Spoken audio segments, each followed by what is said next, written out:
warahmatullahi wabarakatuh.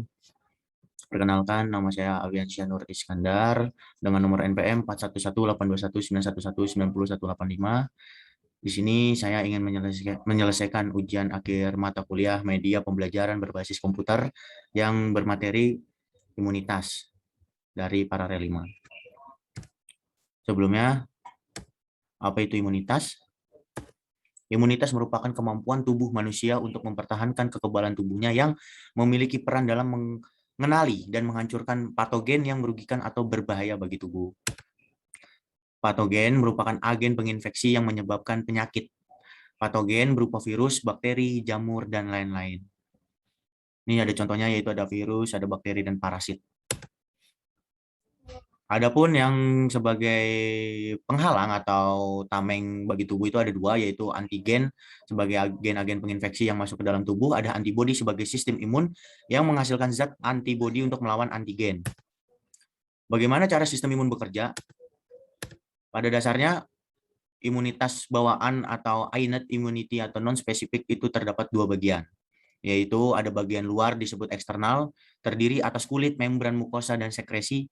Yang kedua ada bagian dalam yaitu internal. Internal itu ada sel fagosit, protein, antimikroba, inflamasi, dan sel pembunuh alami.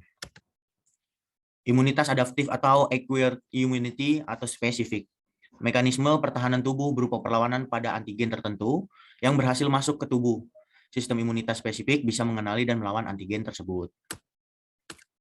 Adapun beberapa hal yang harus diketahui untuk menjaga imunitas tubuh itu harus ada 4.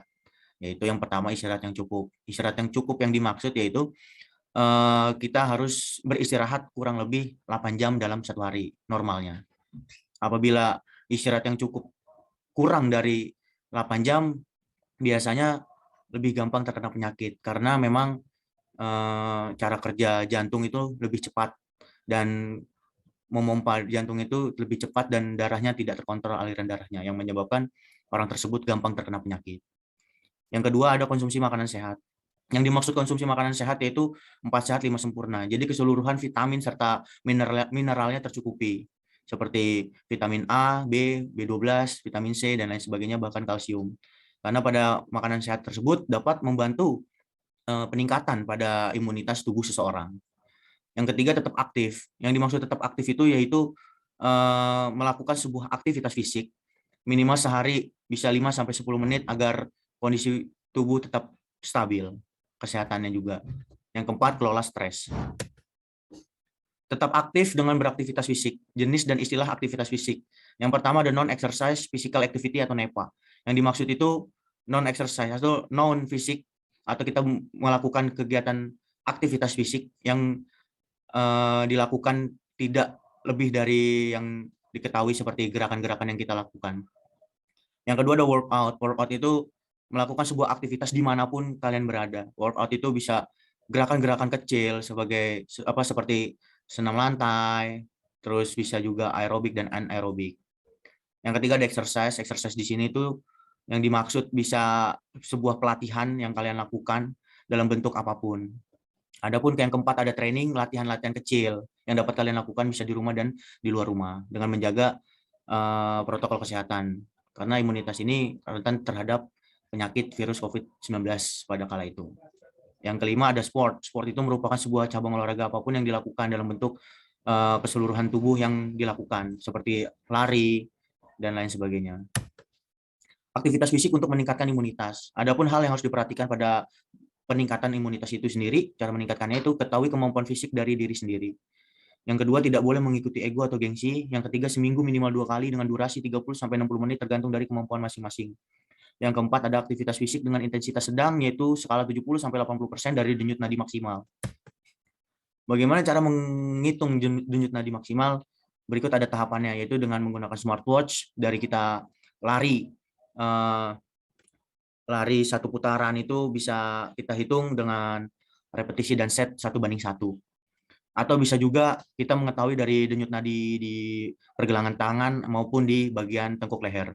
Karena dari situ ketika denyut nadi dicek, itu dengan rumus denyut nadi maksimal dikurang 220 dikurangi usia. Yang ketiga ada talk test, yaitu dengan melakukan hal yang ada di gambar. prinsip overkompensasi. Pada ini harus kita memperhatikan untuk training pada prinsip overkompensasi. Ada stimulus, ada overcompensation. Di sini ada merupakan grafik, yaitu ada fatigue, compensation, recovery, atau K. Di sini kuncinya ada training to easy, adequate to hard. Different training loads have different effect on the athlete's recovery. Di sini ada skala bagaimana cara menghitung mulai dari tahapan awal latihan sampai tahapan yang selanjutnya yang lebih tinggi. Ada principle of reversibility. Di sini ada level of muscular strength of endurance. Jadi cara menghitung sesuai dengan minggu atau mikro maupun sesi. Di sini ada kata kuncinya yaitu muscular endurance dan muscular strength. Pada overtraining ini dapat dijelaskan tentang what happens when you train during the recovery phase. Di sini ada baseline. Baseline itu terdiri dari atas strength, kekuatan, endurance itu seperti daya tahan, dan exactly. Exactly itu yang dimaksud ada power, ada agility, exercise start, exercise before full recovery. Adapun tahapan-tahapan sampai jatuhnya sebuah overtraining atau latihan yang berlebih. Sebelum pada langkah overtraining itu biasanya kekurangan dalam hal recovery atau latihan fisik dan kurangnya akan istirahat interval. Oke, sekian dari saya presentasi untuk menyelesaikan mata kuliah media pembelajaran berbasis komputer Paralel 5. Saya cukupkan, apabila kurangnya mohon maaf. Senyum tulus bukan basa-basi, lisan ucap tiada berduri. Cukup sekian dan terima kasih. Wassalamualaikum, saya akhiri. Kurang lebihnya mohon maaf. Wabillahi taufiq wal hidayah. Wassalamualaikum warahmatullahi wabarakatuh.